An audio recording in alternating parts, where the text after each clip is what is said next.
No ar, Minuto da Unicidade, com o pastor Tony de Souza.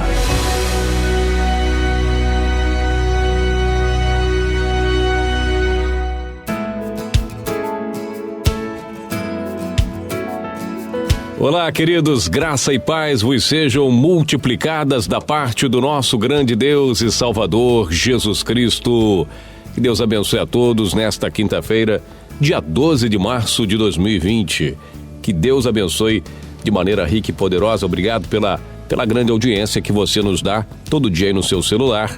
Você que ouve no computador, você que ouve em casa, no tablet, enfim, onde quer que você ouve o nosso Minuto da Unicidade. A palavra de Deus diz assim: bendito o Senhor, Deus de Israel, porque visitou e remiu o seu povo e nos levantou uma salvação poderosa na casa de Davi, seu servo. Essas são as palavras profetizadas por Zacarias, o pai de João Batista, que, segundo o Senhor Jesus, é o maior homem nascido de mulher. O maior homem nascido de mulher foi, segundo palavras do próprio Cristo, João Batista. E aí tem um mistério, por que João Batista, que não realizou, assim, milagres extraordinários, marcantes, como os demais profetas e o próprio Cristo, mas ele é o maior homem nascido de mulher. Mas a gente deixa para falar isso aí numa outra oportunidade. Esse texto que eu li está lá no Evangelho que escreveu o médico Lucas, capítulo 1, versos 68 e 69. Então aqui, o profeta, cheio do Espírito Santo, diz aqui o verso 67, Zacarias, seu pai, cheio do Espírito Santo, profetizou dizendo: bendito o Deus de Israel, porque visitou e remiu o seu povo, Ele está agradecendo, ele está orando, ele está falando acerca da maravilha, que foi o nascimento de João, seu filho. Mas ele já profetiza, diz o texto. Assim profetizou Zacarias dizendo. Quer dizer, Zacarias profetizou que Deus visitaria o seu povo. E quando nós lemos lá Mateus, o anjo aparece e diz: olha, visitará o seu povo e os salvará dos seus pecados, perdoará seus pecados, Então veja que Deus visitou, Deus veio aqui. Deus veio aqui. E o que nós estamos falando esta semana aqui no Minuto da Unicidade é que Deus também remiu o seu povo. Onde é que foi que Deus remiu, salvou o seu povo? Na cruz do Calvário. Segundo Atos capítulo 20, verso 28, o apóstolo Paulo diz que Deus comprou a sua igreja, que nos fez bispo para apacentar a igreja de Deus, que ele comprou com seu próprio sangue. Deus teria comprado a sua igreja com o seu próprio sangue. Contrariando, entre aspas, contradizendo o que diz os outros apóstolos, diz que Deus comprou a igreja com o sangue do filho dele. Mas Atos 20, 28 diz que Deus comprou com o seu próprio sangue. Teoricamente, Deus tem sangue. E tem, porque Jesus Cristo é o verdadeiro Deus e a vida eterna. O único Deus verdadeiro. Se Jesus Cristo é Deus, que nós unicistas passamos nossas vidas todinhas pregando que Jesus Cristo é Deus, então ele tem sangue. Então Deus falava como nós falamos, Deus andava, Deus dormia, Deus tinha fome. Então é bem provável que quando o Senhor Jesus chorava querendo mamar, quando era bebê, o Senhor Jesus precisava que trocava ali, vamos dizer assim, no popular, trocava ali suas fraldas. Então enquanto fazia esse serviço, Maria não sabia se dava um beijinho no bebê ou se ajoelhava diante dele e orava. Tamanha a responsabilidade de criar o Senhor, de sustentar o Senhor, porque ele foi desenvolvendo como um ser humano comum, precisou que alguém lhe instruísse, precisou que alguém lhe cuidasse. José lhe ensinou a sua profissão. Então, a natureza desse Deus maravilhoso é divina. É um trabalho totalmente divino, totalmente espiritual, uma origem totalmente celestial.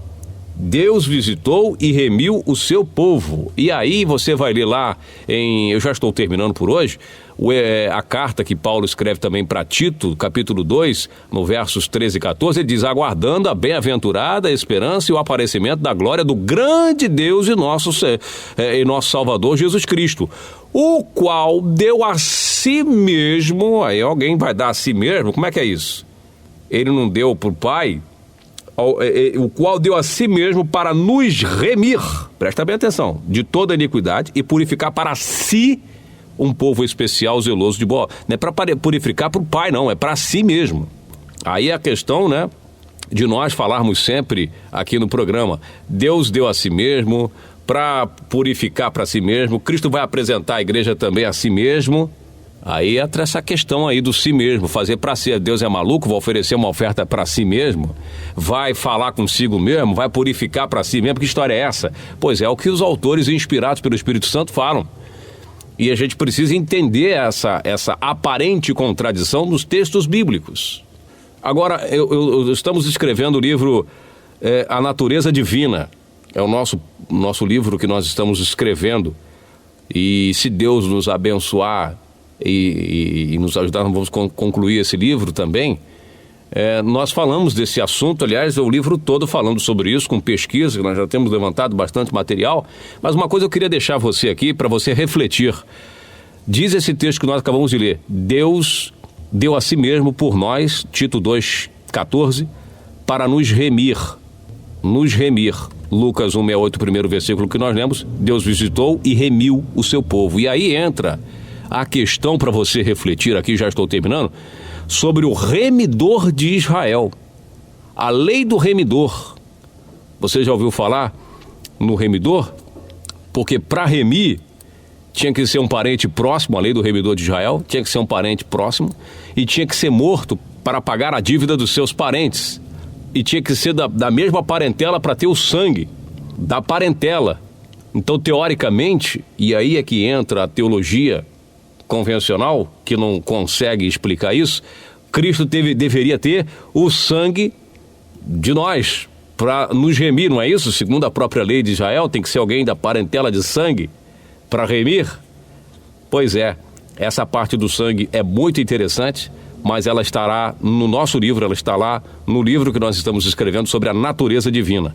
Veja bem, o remidor tinha que ser parente próximo, tinha que ser os detalhes do remidor, tinha que carregar o sangue dos seus, pelo qual ele teria que dar a sua vida.